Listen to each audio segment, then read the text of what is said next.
विधानसभेतील पराभवानंतर चंद्रकांत खैरे यांनी पक्षातल्या नेत्यावरच टीका केली आहे। पक्षातील काहींनी काम केलं नसल्याचा संशय खैरेंनी व्यक्त केलाय। विधानसभेत धोका टाळण्यासाठी पक्ष प्रमुखांकडे आपण तक्रार करणार आहोत असं देखील खैरे म्हणतात। यावेळी तरी अंबादास दानवेंनी काम केलं हवं होतं असं चंद्रकांत खैरे यांनी म्हटलंय आणि आपली नाराजी स्पष्टपणे बोलून दाखवली।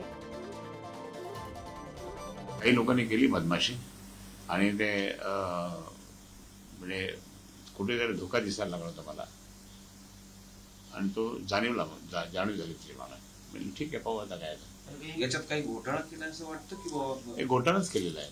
पण मला सगळे संपूर्ण घर एक एक बिल्डिंगचे बिल्डिंग एक एक वार्डाच्या वार्डात लोक म्हणायचे आम्ही तुम्हाला मतदान केलं, तुम्हाला मत दाखवलं लोकांनी, मग गेले कुठे ते मतदान?